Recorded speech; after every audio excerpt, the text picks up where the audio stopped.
ಸಿಂಗ್ ಯಾರು ಅದರ ಮೆಂಬರ್ ಆಗಿದ್ರು ಅವರು ಏನ್ ಹೇಳ್ತಾರೆ ಅಂತಂದ್ರೆ, ಮೂಲ ರಚನೆ ಇದು ಬೇರೆ ಯಾವುದೇ ಸಂವಿಧಾನದಲ್ಲಿಲ್ಲ, ಇಲ್ಲಿ ಹುಟ್ಟು ಹಾಕಲಾಗಿದೆ. ಇಂದಿರಾ ಗಾಂಧಿ ಹೇಳ್ತಾರೆ, ಈ ಪ್ರಿಯಾಂಬಲ್ ಅನ್ನುವಂತ ಈ ಪರಿಕಲ್ಪನೆ ಇನ್ಯಾವುದೇ ಸಂವಿಧಾನದಲ್ಲಿಲ್ಲ, ಇಲ್ಲಿ ಬೇಕಂತ ತಂದು ಹಾಕಿದ್ದಾರೆ ಅಂತ ಬಾಬಾ ಸಾಹೇಬ್ ಅಂಬೇಡ್ಕರ್ ವಿರೋಧಕ್ಕೆ. ಎರಡನೇ ಹೇಳ್ತಾರೆ, ನ್ಯಾಯಾಲಯ ಹೇಳುತ್ತೆ ಪೀಠಿಕೆಗೆ ಏನೂ ಸೇರಿಸುವಂತಿಲ್ಲ, ಹಾಗೆ ಮಾಡಿದ್ರೆ ಪೀಠಿಕೆಯ ಲಯ ಹಾಳಾಗುತ್ತೆ ಅಂತ. ಲಯ ನಿರ್ಧರಿಸಲಿಕ್ಕೆ ನಾವೇನು ಕವಿಗಳ ಅಂತ ಸ್ವರ್ಣ ಸಿಂಗ್ ಕೇಳ್ತಾರೆ. ಬಾಬಾ ಸಾಹೇಬರಿಗೆ ನೇರವಾಗಿ ಅಟ್ಯಾಕ್ ಇದು.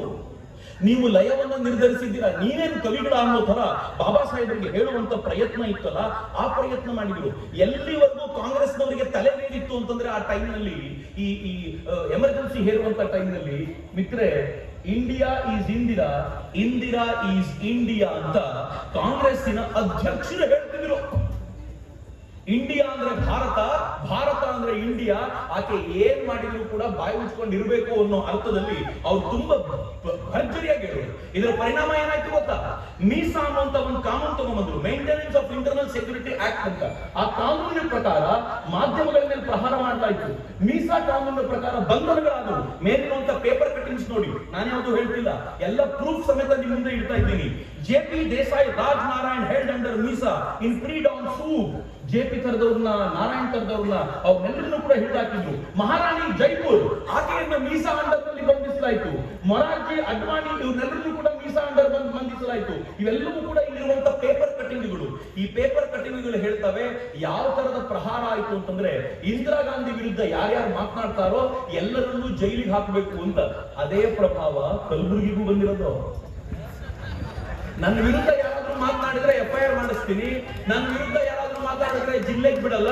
ಇವೆಲ್ಲ ಇಂದಿರಾ ಗಾಂಧಿ ಕಾಲದ್ರಿ, 21ನೇ ಶತಮಾನದಲ್ಲಿ ನಡೆಯುವಂತ ಸಂಗತಿ ಅಲ್ಲ. ಅವತ್ತಿನ ಕಾಲದಲ್ಲಿ ನನ್ನ ತಂದೆ, ನನ್ನ ತಾತ ಪಾಪ ಹೆದರ್ಕೊಂಡಿರ್ತಿದ್ರೇನೋ, ಇವತ್ತಿನ ಜನ ಕೈಯಲ್ಲಿ ಮೊಬೈಲ್ ಇಟ್ಕೊಂಡು ನಿಂತಿರ್ತಾರ್ರಿ. ಅವ್ರಿಗೆ ಇಡೀ ಜಗತ್ತು ಗೊತ್ತಾಗುತ್ತೆ ಒಂದು ಕ್ಷಣದಲ್ಲಿ. ಎಲ್ಲಿ ಏನಾಗ್ತದೆ ಗೊತ್ತಿದೆ ಅವರಿಗೆ. ಇಸ್ರೇಲ್ನವರು ಹೇಗೆ ಹಿಜ್ಬುಲ್ಲಾಗಳ ಅವರ ಪ್ಯಾಂಟಿನೊಳಗೆ ಬಾಂಬ್ ಬ್ಲಾಸ್ಟ್ ಮಾಡಿದ್ದಾರೆ ಅಂತ ಗೊತ್ತಾಗುತ್ತೆ. ನಿಂತ ಜಾಗ ಗೊತ್ತಾಗುತ್ತೆ. ಹೇಗೆ ಪೇಜರ್ಗಳನ್ನ ಬ್ಲಾಸ್ಟ್ ಮಾಡಿ ಮನೆ ಮನೆಯನ್ನು ಉಡಾಯಿಸುತ್ತಾರೆ ಗೊತ್ತಾಗುತ್ತೆ. ಹೇಗೆ ವಾಕಿ ಟಾಕಿಗಳು ಬ್ಲಾಸ್ಟ್ ಆಗ್ತಿವೆ ನಮ್ಗೆ ಕೂತ ಜಾಗದಲ್ಲಿ ಗೊತ್ತಾಗುತ್ತೆ. ಇವತ್ತು ಹಳೆಯ ತರ ಇಲ್ಲ ರೀ.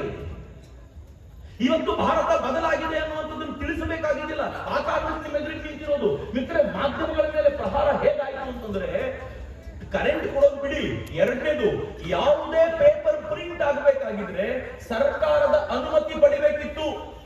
ಸರ್ಕಾರದವರು ಕೂತ್ಕೊಂಡು ಅದನ್ನ ತುಂಬಾ ಸ್ಪಷ್ಟವಾಗಿ ನೋಡಿ ಇಂಥ ವರ್ಡ್ ಚೇಂಜ್ ಮಾಡಿ ಅಂತ ಹೇಳ್ತಿದ್ರು. ಇಷ್ಟಾದ್ರೂ ಕೂಡ ನಮ್ಮ ಪತ್ರಿಕೆಯ ಪ್ರಮುಖರು ಯಾರು ಸಾಮಾನ್ಯವಾಗಿರಲಿಲ್ಲ. ಅನೇಕ ಪತ್ರಿಕೆ